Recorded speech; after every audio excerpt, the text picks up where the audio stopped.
You guys even hear me? I don't know if you can hear me, but if you can, this is our squad episode 104. Today, we're talking about following Jesus in community.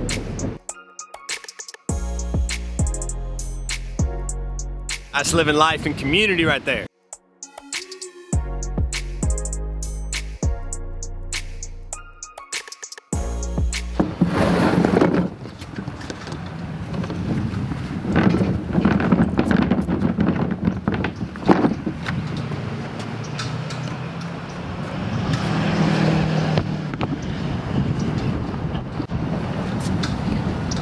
Forgot my tripod, so trash can.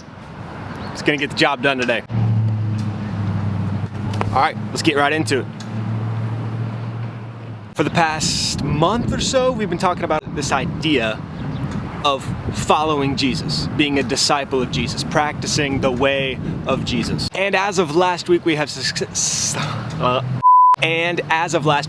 successfully talked through the 3 goals of being a disciple to Jesus. Be with Jesus, become like Jesus, and do what Jesus did. So now we're gonna tie a bow onto all of this, because one of the things that we gotta talk about is, now that we know those 3 goals and a little bit more about how they work and how to accomplish them, we've gotta talk about doing that in the context of community as the church. This is not a solo sport.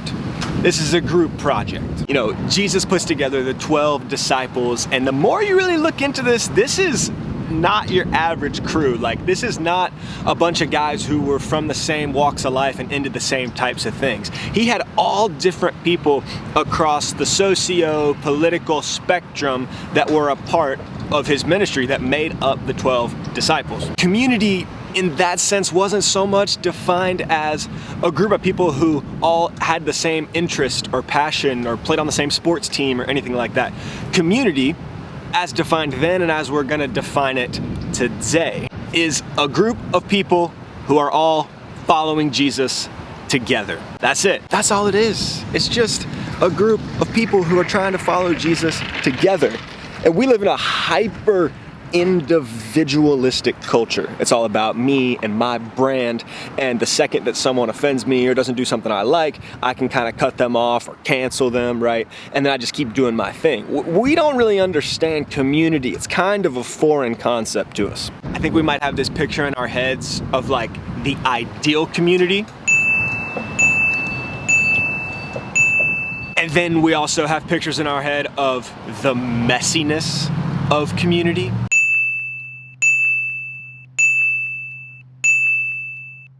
And what's amazing is that discipleship, following the way of Jesus, happens in the midst of all of that.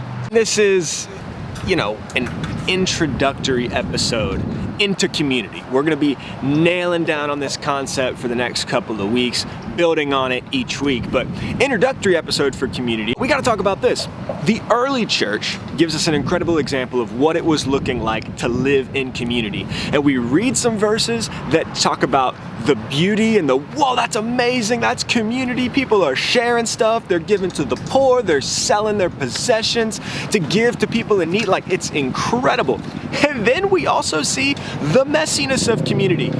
People in the church, new believers, lying about how much money they were giving to God. Like, and, you know, them dropping dead and dying because they lied about that. Like, it's crazy. There were heresies, right? That's like false teachings that began to float around in the early church as well. And community was the thing that rallied the troops, kept everyone unified, united in that pursuit of the mission and gospel of Jesus.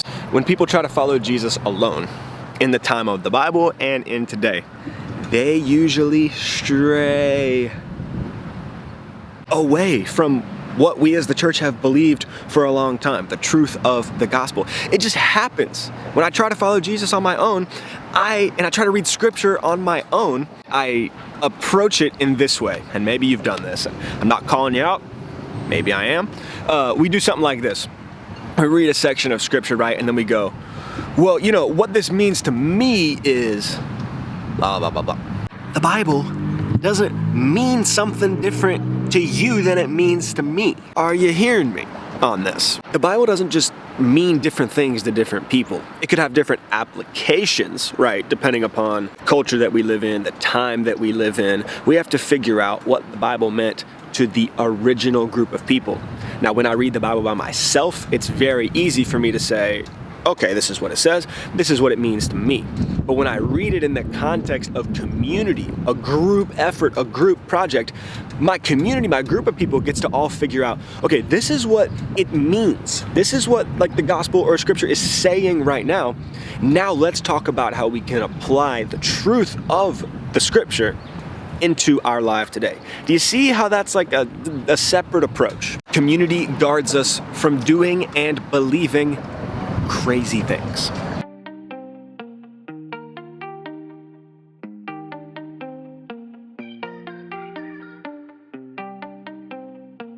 I'm gonna give you 3 introductory thoughts on living life in community. Here we go. Number 1, following Jesus means that you are in community. It's not optional, it's non-negotiable, all right? When you signed up to live life with Jesus, to follow Jesus, you also signed up for living life in community. If you don't follow Jesus, you can be your own person and be an individual and do whatever you want to do and not have accountability and all that other stuff. Cool, that's fine. But if you're a follower of Jesus, it's non-negotiable. We cannot be in a relationship with God the Father and not a part of God's family. We just can't do that. It doesn't make sense. I can't separate my discipleship to Jesus from a community of other people. It doesn't work. When we try to follow Jesus alone, we usually end up in a place that we were never meant to be in the time of the early church. And now, when we start making up our own ideas about who Jesus is, we add pieces to the gospel, we add things onto Christianity, or we start to take some things out. So community steps in and goes, hey, wait a second. I know that part of the Bible right there. I know that's hard to understand. I know it's a little weird. It might be a mystery, but we confess that and believe that to be true. You need some people in your life who are going to check you and challenge you in your theology, in your philosophies, in the way that you approach life. Not really liking this spot here. All right, but I'm gonna give you number 2. Number 2, community is not the same thing as connection, right? We live in a world that is all about connection, followers, likes. Yeah, we connected on social media, right? Or something like that. Cool, that's great. Connections are fine. But connections create this illusion of community. I want you guys to listen to this quote right here. It's pretty crazy. We are lonely but fearful of intimacy. Digital connections may offer the illusion of companionship without the demands of friendship.